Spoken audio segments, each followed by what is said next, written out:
रंजन जी, घनश्याम तिवारी जी, आपसे ये जानना जरूरी है कि क्या आप इत्तेफाक रखते हैं राजीव रंजन जी की बात से कि जब आप सार्वजनिक जीवन में गरीब जनता से, आम जनता से वोट मांगने जाते हैं तो आपको अपने वैभव का प्रदर्शन नहीं करना चाहिए?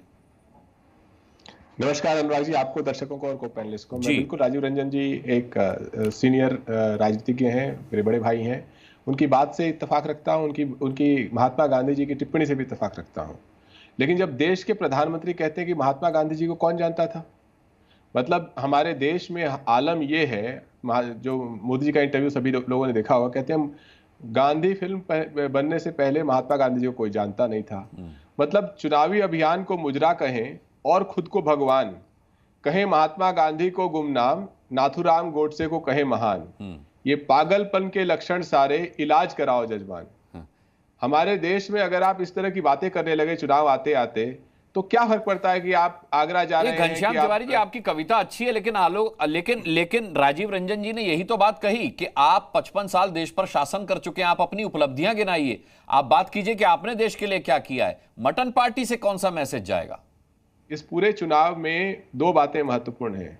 चुनाव जब प्रारंभ हुआ तो ये भंडा फूटा सुप्रीम कोर्ट के माध्यम से कि भारतीय जनता पार्टी ने चंदा लो धंधा लो के मॉडल से 13,000 करोड़ चंदा बटोरा, 13,000 करोड़ कमीशन, और बाकी मीडिया ने साझा किया कि कुल मिलाकर इन 10 सालों में 80,000 करोड़ जुटाए, जिससे इनके आलिशान दफ्तर बने। हमने देखा कि अपनी गरीबी की मार्केटिंग करते करते प्रधानमंत्री जी लाखों की कलम रखने लगे, लाखों का रुमाल रखने लगे, लाखों के चश्मे पहनने लगे, लाखों के सूट पहनने लगे, 12 करोड़ की गाड़ी से चलने लगे और सैकड़ों करोड़ के जहाज से चलने लगे। तो यहाँ पैमाना बिल्कुल अलग है। जहां तक 55 साल की बात है और 10 साल की बात है, बात न 55 साल की है न 10 साल की है, बात तो 2024 की है कि 2024 में देश के लोगों को क्या चाहिए। एक ऐसी सरकार है जिसने युवाओं के भविष्य को बर्बाद कर दिया। उस पीड़ा से उबरने के लिए देश के युवाओं को चाहिए कि नई सरकार आए तो पहली नौकरी पक्की कहे। एक ऐसी सरकार है जिसने मध्यम वर्ग को गरीब और गरीब को बेसहारा कर दिया। उस पीड़ा से उभरने के लिए एक ऐसी सरकार चाहिए जो गरीब महिलाओं को 1 लाख रुपए दे सके। एक ऐसी सरकार है जो 10 साल तक पूंजीपतियों के चंदालो धंधालो मॉडल में कुछ मुट्ठीभर पूंजीपतियों की सेवा करती रही, 16 लाख करोड़ कर्जा माफ किया। उससे निपटने के लिए जरूरी है कि हमारे देश में ऐसी सरकार हो जो देश के आर्थिक और सामाजिक सवाल का जवाब नहीं दिया घनश्याम तिवारी जी कि मटन पार्टी से क्या मैसेज जाएगा। आप अपने 55 साल की उपलब्धियों की भी बात कर सकते थे। आप सबसे बड़ी पार्टी रहे इस देश के, सबसे ज्यादा लंबे समय तक शासन करने वाली पार्टी रहे। बात 55 साल की तो है ही नहीं। पहली बात तो जब देश आजाद हुआ था, जब आरएसएस तिरंगे का विरोध कर रहा था, भारतीय जनता पार्टी के पूर्वज तिरंगे का, संविधान का, अंबेडकर जी का, हमारी आजादी की लड़ाई का, भारत छोड़ो आंदोलन का, इन सभी चीजों का विरोध कर रहे थे। महात्मा गांधी जी की हत्या करवाने वाले लोग मिठाई बांट रहे थे, जिसके चलते पटेल जी ने बैन किया था। तो 55 साल तो बहुत लंबी यात्रा है। मैं तो सिर्फ आज की बात कर रहा हूं। आपकी ये टिप्पणी या किसी की भी टिप्पणी, चाहे भारतीय जनता पार्टी के प्रवक्ता की हो, कि मटन पार्टी एक अच्छा चुनावी अभियान नहीं है, अपनी जगह ये एक टिप्पणी के रूप में, एक आलोचना के रूप में जायज है। हम इस आलोचना को खारिज नहीं करते। लेकिन अब तो चुनाव लगभग 450-480 सीटों का हो चुका। जनता को ये चीज समझ में आ गई है कि उनके पक्ष में कौन बात कर रहा है, उनके रोजगार की बात कौन कर रहा है। घनश्याम तिवारी जी, मैं लौटूंगा। सुरेंद्र राजपूत कुछ मोबाइल पर दिखाने की कोशिश कर रहे हैं। सुरेंद्र जी, क्या दिखाना चाह रहे हैं आप? क्या है मोबाइल में? ये राजीव रंजन जी हमारे बड़े भाई हैं। ये कह रहे थे कि सार्वजनिक रूप से बचना चाहिए। तो ये मेरी आलोचना बाद में, पहले अटल बिहारी वाजपेयी जी की आलोचना कर रहे थे। कितनी मस्ती से देखिए पूरी पार्टी झींगा खा रहे हैं अटल बिहारी वाजपेयी जी, स्वर्गीय हो गए हैं। लेकिन आज की डेट में ये देखिए पुरानी तस्वीरें, जब तस्वीरों का बहुत महत्व कम होता था, कम तस्वीरें होती थी। राजीव रंजन जी, आपको अगर आलोचना करनी है तो इनकी भी कर लीजिएगा जरा सा, नंबर 1। नंबर 2, रही बात मटन पार्टी खाने की, और जो अनुराग मुस्कान ने कहा कि जनेऊ उधारी कौन खाता है, तो आप बिहार के लोगों को गाली मत दीजिए अनुराग भाई। जितने मैथिल ब्राह्मण हैं, मैंने जानकारी के लिए पूछा कौन खाता है, मैंने जानकारी के लिए पूछा। मैंने खुद पूछते हुए कहा कि मेरी जानकारी में नहीं है, मेरा ज्ञानवर्धन कीजिए। मैं किसी का अपमान नहीं कर रहा हूं सर यहाँ पर बैठ करके। सुनिए ना सर, जी सुनिए। बिहार की जनता में मैथिल ब्राह्मण जितने झा साहब लोग हैं, जितने लोग हैं, सब खाते, कोई दिक्कत। और खान पान में काहे को किसी का जनेऊ लाना? जो खान पान में जनेऊ लाएगा उससे बड़ा फिजूल का आदमी कोई नहीं है, मूर्ख आदमी कोई नहीं है। सुरेंद्र राजपूत जी, सुनिए, अब मेरी बात सुनिए। जब राहुल गांधी के मंदिर जाने का सवाल पूछा जाता है तो कांग्रेस पार्टी कहती है कि ये उनका निजी मामला है।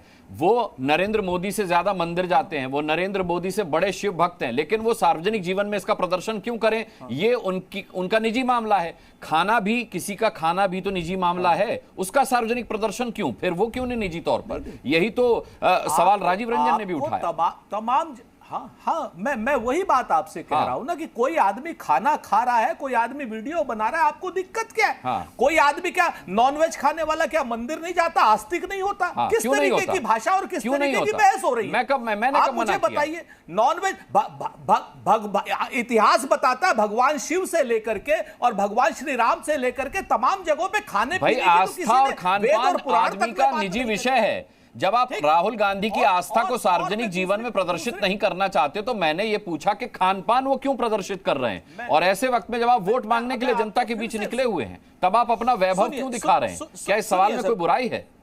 दूसरी बात, कोई खान पान का अगर सिंपल सी पोर्सलिन की प्लेट में खान पान कोई वैभव है या नॉनवेज खाना कोई वैभव है तो मेरे ख्याल से उस आदमी का, जिसका क्या नाम, उनके दिमाग का इलाज होना चाहिए, जिनको ये वैभवपूर्ण खाना दिखाई दे रहा है। वो बिल्कुल नॉन एसी जगह पर बैठे हुए आराम से एक चुनावी रैली के समय में, भूख लगी थी, दोपहर का समय था, खाना खा रहे थे। इसमें पता नहीं कहां का वितंडावाद हो रहा है। हाँ, अब आपने एक बात बड़ी अच्छी कही थी, मैं उसमें ज्यादा नहीं जाता आपके खान पान पर, आपको मैंने अटल जी का भी दिखा दिया।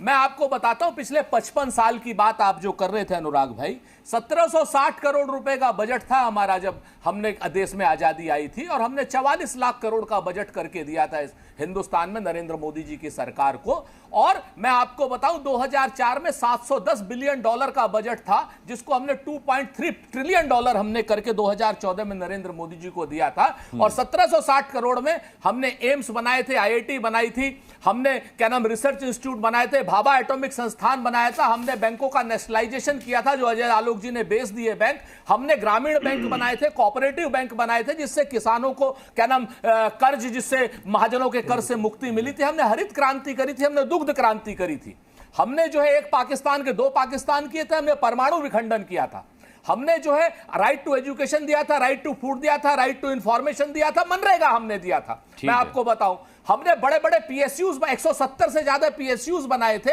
तो हमारे काम को तो आप छू भी नहीं सकते।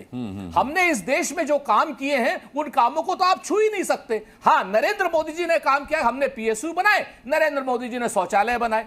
हमने तो PSU हमारे बनाए हुए नरेंद्र मोदी जी बेच पा रहे हैं, इनके शौचालय कौन बेच पाएगा 12,000 रुपए वाले, वो भी आप जरा तय कर लीजिए। तो आप जिस लेवल पे चाहे बात करें, जिस जगह पे आप चाहे बात करें, देश के विकास में जो कांग्रेस का योगदान है उसको कोई आदमी नकार नहीं सकता। ठीक है, मैं जवाब ले लेता हूं बारी बारी से। सबसे पहले राजीव रंजन जी सुन लीजिए सर, सुन लीजिए, 5 सेकंड और जी। हाँ, मैं आपको बताता हूं। अब आप प्रधानमंत्री जी को देखिए, प्रधानमंत्री जी को शर्म नहीं आती है कि जिस दिन से चुनाव अभियान शुरू करते हैं, मुगल पर, मुस्लिम लीग पर, मंगलसूत्र पर, भैंस चोरी कर लेंगे भाई ये कांग्रेस वाले, 2 भैंसों में से 1 भैंस ले जाइएगा। राजीव रंजन जी से पूछिएगा कि भैंस ले जाएंगे, अरे हम आपकी भैंस को आपे को वापस करेंगे प्रभु, 4 तारीख को गाजे बाजे के साथ भेजेंगे। आप बताइए मंगलसूत्र ले जाएंगे, आप बताइए कहने लगे साहब मुजरा करेंगे। ये चुनाव में प्रधानमंत्री की भाषा है मुजरे वाली। और उसके बाद हमें कहा जाता है, सच बात यह है अगर प्रधानमंत्री जी ध्यान का सार्वजनिक प्रदर्शन करते हैं तो वो टीवी वालों के लिए 24 घंटे का विषय है। हाँ। राहुल गांधी जी अगर किसी मंदिर चले जाते हैं तो वो उनका निजी विषय है। हाँ। ये जो दोहरापन है निजी विषय तो कांग्रेस प्रधानमंत्री जी को 1 तारीख को राहुल गांधी के मंदिर जाने को निजी विषय, सुनिए सर, 24 घंटा प्रधानमंत्री को दिखाएंगे आप, 24 घंटा। मैंने राहुल गांधी का तिलक भी खूब दिखाया है, प्रियंका जी ने जब गंगा में आचमन किया था वो भी दिखाया है मीडिया ने।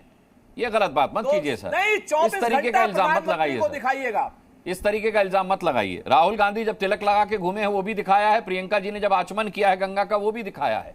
तो सब दिखाता है मीडिया, मीडिया का काम है खबर दिखाना।